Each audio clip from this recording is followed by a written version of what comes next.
Salve nerds, galera, no vídeo de hoje, One Piece, episódio 1136, pois é cara, que é a despedida do Kuma aqui, né, depois de toda a jornada que a gente viu até então, né.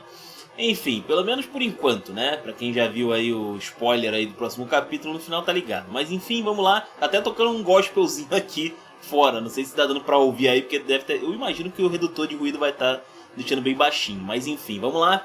Lembrando aí, ajudei o canal se inscrevendo, deixando um like, comentário, hype o vídeo quem puder. Tem aqui livepix.gg/bambam, ajuda bastante o canal.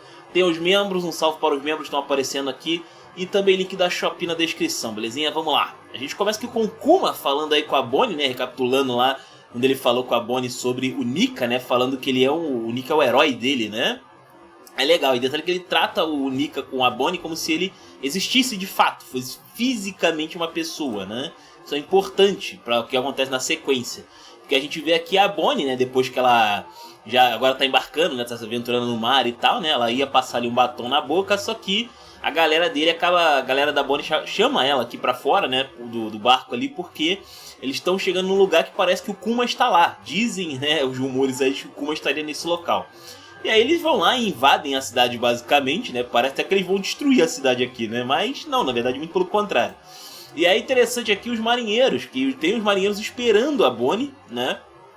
E aí a história que os marinheiros aqui conhecem, né? Os cupinchos ali, né? Os minionzinhos, né? É de que por onde a Bonnie passa, né? Ela destrói crianças e idosos. E os caras ficam bolados, né? Que gente abjeta, né? Os caras tá com os frascos e comprimidos, que coisa horrorosa, né? Então, na verdade, é porque ela transforma a galera que ela mete a porrada em crianças e idosos. Ela não bate especificamente nessa faixa etária, né? Enfim. E aí acontece que realmente o Kuma tava lá, cara. O pessoal vai ouvindo, eles vão perguntando para as pessoas na cidade onde é que tá alguém que bate com a descrição do Kuma.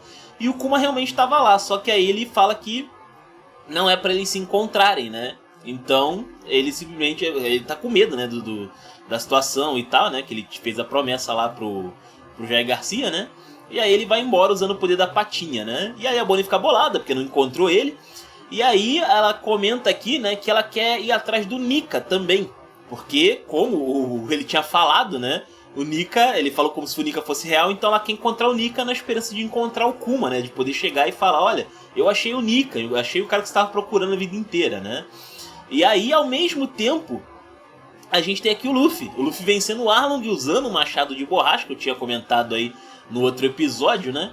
E aí acontece que ele finalmente ganha sua recompensa de 30 milhões de se lançar ao mar. Isso gera uma sequência aí de uma cadeia de eventos bem bizarras, né?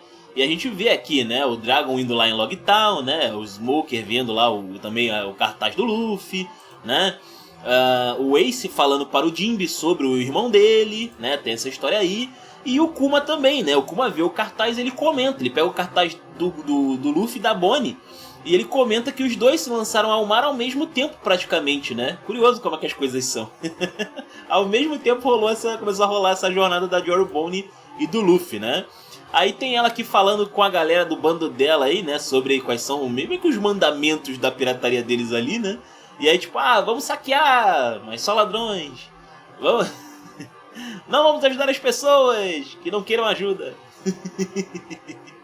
Beleza, beleza. Então, tipo, ela tenta ser malvadona ali, mas ela não consegue, né? Enfim. É a versão woke do Toskid, basicamente, né? Aí ela passa batom aqui, né? Na boca, finalmente, aí, né? E ela bota também uma presilha aqui, né? Uma espécie de um piercingzinho aqui pra ficar... Pro Kuma ver, né? Que é ela, que por causa do negócio das pedrinhas. Talvez o Kuma não reconhecesse ela. Meio bizarro o medo que ela tinha aqui, né? Enfim... E o próximo passo é ficar famosa, né? Então, chamar o máximo de atenção possível aí. O que a essa altura tá sendo bem fácil, na verdade. Aí depois tem aqui o Kuma com o Vegapunk, né? Que o Vegapunk mostra pra ele aí os clones dele, né? Como é que estão, etc e tal. E a gente também vê aqui o Vegapunk comentando, essa é bem legal, né? E aí a gente vê aqui também o Vegapunk comentando sobre um garoto que declarou guerra contra o governo mundial, né? Que a essa altura é... lá a parte de Enies Lobby, né? O Luffy mandando o Songeki queimar a bandeira, né, do governo mundial, pois é. E aí o Kuma aproveita para falar sobre a questão lá, né, de que o Luffy é filho do Dragon, né? E aí ele fala, bom, já que você vai pegar minhas memórias de qualquer jeito, né? Então não tem porque eu guardar esse segredo, né? Eu vou perder minha consciência também, né? Então se dane. E aí a gente vê aqui que ele fica interessado pra caramba pelo Luffy, tá ligado? Porque o Luffy, ele luta muito parecido com o que é a descrição do Nika. Um cara com poderes de borracha lutando aí, né? Só falta a batida, né? Só falta dançar no ritmo do coração aí, né? Só que, bom, isso vai rolar no futuro, legal. Aí depois isso vai aqui, depois tem aqui Thriller Bark, né? O Kuma tem que ir lá pra Thriller Bark lidar com os Mugiwaras, né? E a gente sabe como é que termina essa situação, então eu vou pular aqui. O interessante é que depois ele comenta aqui, né? Que, bom, realmente o Luffy tem, né? Parceiros muito da hora aqui, né? Ele gosta aí da tripulação do Luffy, né? Pois é. Aí depois ele recebe aqui uma mensagem sobre, chamando ali, né? Convocando os corsários, que é pra execução do Ace, né? E ele fala que ele vai chegar lá a tempo, né? E aí isso nos leva para Sabaody, quando nós temos aqui, essa cena ficou ainda mais bizarra, né? Da Jory Bonnie comendo em cima da mesa. Pô, ela tinha modos, qual é, cara? Qual é a desculpa dela sentar na mesa? Que sacanagem, né? Enfim. E aí ela tá aqui comendo pizza e tal, né? E o Kuma tá do lado de fora, vendo ela pela janela, né? Ele fala ali que é a última vez que eles vão se ver e tal, né? E tá feliz aí que a filha dele virou uma durona, né? Praticamente incorporou a Guine aqui, né? Por assim dizer, a Gine, né? Enfim. E aí depois ele ouve ali um barulho do lado de fora porque parece que alguém atacou um dragão celestial. A gente sabe que é o Luffy, né? E aí o Kuma ele vai lá, né? E ele fica, pô, caraca, velho, fizeram o quê com o dragão celestial? Tá certo isso? Caraca. Quem é um louco? Quem faria isso, né? E aí ele sobe na parte de cima e ele vê a cena do Luffy lá logo depois que ele deu o socão, né? Acho que é San Carlos, se eu não me engano, alguma coisa assim, né? Enfim.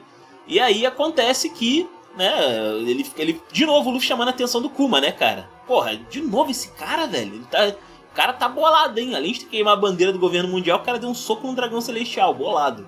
E aí isso deixa pro Kuma fazer aquela investida que ele faz quando a galera do Luffy tá tomando uma piaba, né? Dos pacifistas e do Kizaru e do Sentomaru, né? E aí ele aparece lá e aí ele salva a galera, é bem legal, né? Enquanto ele vai dando tapa, ele vai falando ali, pedindo perdão para o Ivankov e o Dragon, porque ele não tem sido muito presente, né, com os revolucionários e tal, mas ele tá ajudando, né, de fora, assim, né, sem poder falar muito ali. E o último feito dele, né, a favor da galera aí vai ser salvar os Mugiwaras, né, porque ele acredita que o Luffy e a galera dele são, assim, o futuro, né. E aí é legal que o Luffy, naquele momento que ele fica triste, porque ele não conseguiu salvar os amigos, ele pensa que o pessoal foi vaporizado, né. O Kuma fala, não é isso que aconteceu, né? Ele acha que o Luffy não salvou, né, as pessoas ali, né? Ou seja, o Luffy acha que não salvou ninguém, mas ele fala, não, isso não é verdade, cara. Tu é bolado, você é um herói, né? Só que você não tá pronto para o que vai vir no novo mundo, então, né, vai treinar, vai farmar XP, desgraça. E aí a gente também tem aqui uma conversa do Vegapunk com o Saturno, né? Que o GHC Saturno pede pra ele criar um botão de autodestruição no Kuma. E o Vegapunk fica bolado, né? Mas, pô, o Saturno fala, cara, você transformou ele numa arma humana bolada, né? Então, tipo, funcionou. Agora a gente precisa de um plano B caso ele saia do controle, né? E mesmo o Vegapunk comentando aqui que os Gorosei têm pleno controle, né, sobre o Kuma, o argumento do Saturno é muito válido, que ele fala, bom, mas a gente não vai estar em todo lugar. E o Kuma precisa ser parado por alguém que esteja dando ordens pra ele lá no local. Então, tipo, alguém tem que mandar ele se autodestruir se for necessário, né? Basicamente isso, ele tá certo nesse ponto.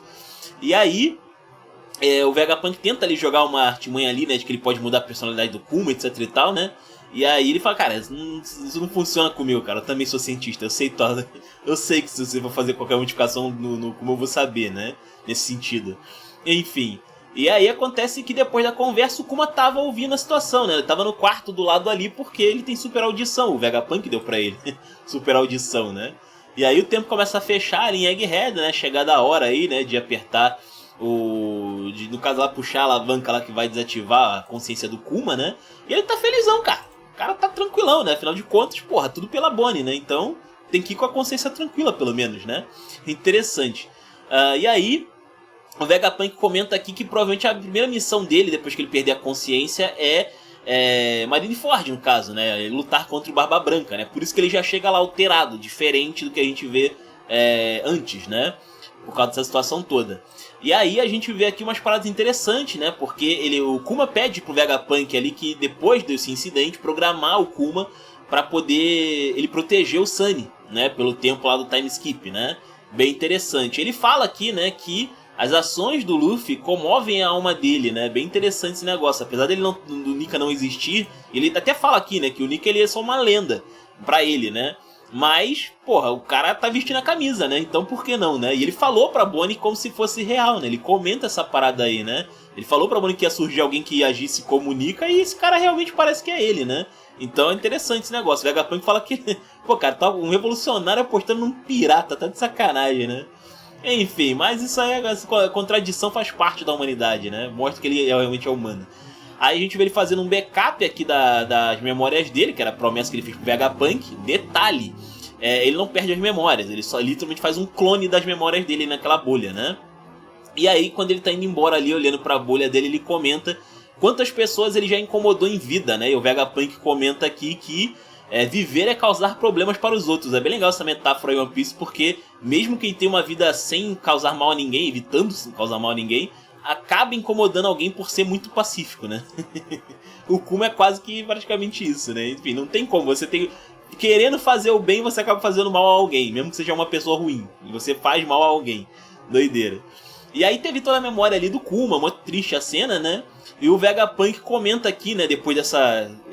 depois da gente ver toda a vida do Kuma ali, né, e numa cena super emocionante, ele completa o raciocínio, né, dizendo ali que a morte do Kuma vai ser um problema para todos que amam ele, né? Tá vendo como o Vegapunk tinha falado sem sentido, né? Pois é, e aí ele puxa a alavanca ali, né? Ao mesmo tempo que o Kuma fez um pedido pro Vegapunk, né? E ele fala ali que é para o Vegapunk passar uma mensagem para a Bonnie. E aí, em paralelo, a gente vê aqui, né, o Vegapunk chorando, né, depois de puxar a alavanca ali. E a Bonnie, né, inclusive detalhe essa cena aqui, né, que o Kuma ele perde a consciência e fica com os olhos tipo do Imo. Que pode ser um spoiler, inclusive, tá? Ficar de olho, isso aqui pode ser um baita de um spoiler. Será que o Oda pediu pra eles botarem essa parada aqui no anime? Sei lá, hein? Ficar de olho aí. Enfim... e aí a gente tem aqui a Bonnie chorando no presente, né? Porque qual era a mensagem que era pro Vegapunk dar pra Bonnie? Feliz aniversário de 10 anos. Pesado. Ganhei alguns quilos aqui, pesado. Isso aí, beleza. Enfim, cara, foi irado assim mesmo. Irado demais essa parte aqui das memórias do Kuma. Sério, é de chorar mesmo. Na moral, eu chorei praticamente. Igual umas lágrimas aqui, não fiquei jorrando litros, mas... Enfim, chorei aqui, foi bem emocionante, foi bem bonito. E assim termina então esse episódio aí, né, 1136 aí do anime de One Piece, beleza?